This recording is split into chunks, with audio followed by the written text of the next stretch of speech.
Le 20 septembre a débuté la première exposition culturelle internationale sur la route de la soie à Dunhuang, dans la province chinoise du Gansu. Pour cette première édition, c'est la France qui a été choisie comme principal pays invité.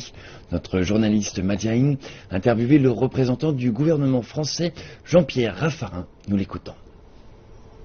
Bonjour Monsieur Raffarin, bienvenue en Chine, bienvenue à Dunhuang.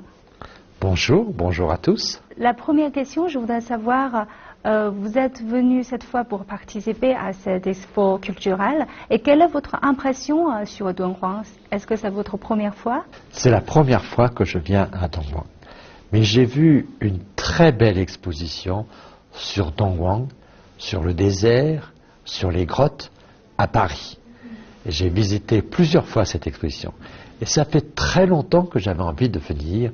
Et donc je suis très impressionné, non seulement par la géographie, le désert, les grottes, la route, mais aussi par l'histoire. Quand on pense à tous ces marchands, tous ces diplomates, tous ces religieux qui ont parcouru ces routes, on a beaucoup d'émotions. Dunhuang, c'est une terre d'émotions. En fait, pour les Français, pour les étrangers, quel symbole culturel représente Dunhuang à leurs yeux? Dunhuang, c'est un peu la perle de la route de la soie.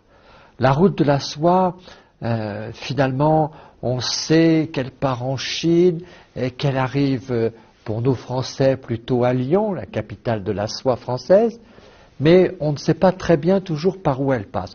Dunhuang, c'est un peu la perle, le point de passage que tout le monde repère un peu grâce aux grottes, grâce à toutes ces traces, et puis aussi grâce à la proximité du désert. En Europe, le désert est un peu magique, mystérieux, et donc c'est une route qui passe à Dunhuang qui est à la fois spirituelle, économique et mystérieuse. La France est un pays d'invité d'honneur cette fois.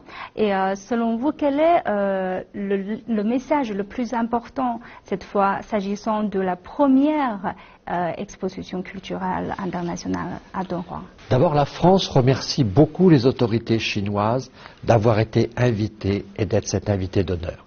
C'est pour nous quelque chose qui est évidemment un grand honneur, une grande fierté. Nous avons voulu montrer notre volonté de faire confiance aux organisateurs de ce premier grand forum culturel en étant présents. En fait, le message principal, c'est que la culture et l'économie, ça va ensemble. Il n'y a pas d'un côté la culture, de l'autre côté l'économie. Au fond, il y a des échanges. Et les échanges sont faits de culture, sont faits d'images, de rencontres, de langage, mais sont aussi faits d'échanges de richesses, de création.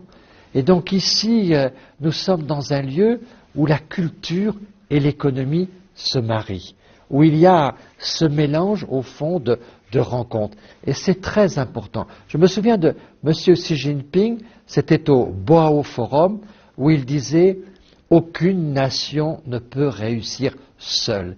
Les nations doivent échanger pour réussir, doivent coopérer. » La route de la soie, c'est à la fois un plan Marshall avec beaucoup d'investissements, avec une banque d'infrastructures, avec plus de 70 pays qui participent.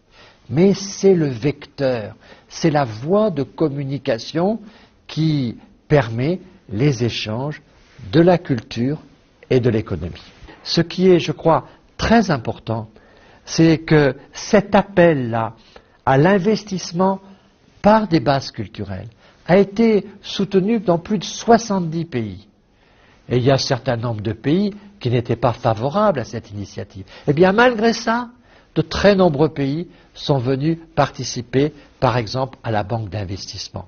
La France, j'étais le rapporteur au Parlement français de ce texte, la France, à l'unanimité de ses groupes politiques, a décidé de participer au financement de la Banque asiatique de développement. C'est-à-dire qu'on s'engage là dans une action multilatérale, à fondement culturel, mais ambition d'investissement sur les grandes entreprises, de transport, d'équipements ferroviaires, mais aussi sur toutes les petites entreprises. Il y a, avec ces investissements, des fonds qui aident les jeunes start-up, les jeunes entreprises innovantes.